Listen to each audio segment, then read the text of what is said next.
தீபாவளி பர்ச்சேஸ்க்காக நேற்று வந்தேங்க. இந்த கிஃப்ட் எனக்கு கிடைச்சிருக்கு, ரொம்ப சந்தோஷம்.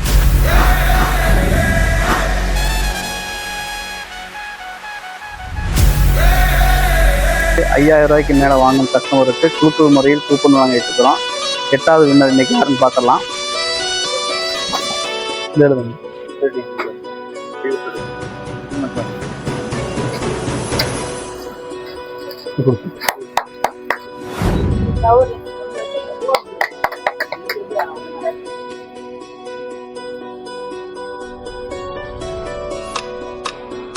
வாழ்க வளமுடன். நேற்றோட வின்னர் வந்திருக்காங்க, கிஃப்ட் கொடுத்துடலாம். கடை பற்றி டைமே இங்கே தான் பர்ச்சேஸ் பண்ணேன். நியர்லி 4 இயர்ஸாக இங்கே தான் பர்ச்சேஸ் பண்ணிட்டு இருக்கேன். இது தீபாவளி பர்ச்சேஸ்க்காக நேற்று வந்தேங்க. இந்த கிஃப்ட் எனக்கு கிடைச்சிருக்கு, ரொம்ப சந்தோஷம். ப்ளஸ் இந்த கடையில் வந்து நான் எப்பவுமே இங்கே தான் ப்ளவுஸ் மெட்டீரியல்ஸ் எல்லாமே இங்கே தான் எடுப்பேன். சாரீஸ் எல்லாம் எனக்கு இங்கே மெட்டீரியல் ரொம்ப பிடிச்சிருந்தது, அதனால எப்பவுமே இங்கே தான் பண்ணுவாங்க. நான் தேங்க்ஸ்ங்க. நீங்கள் மறுபடியும் வரணும், ரெகுலராக வாங்க. கண்டிப்பாக ரெகுலராக நான் வருவேன். ஃபோட்டோ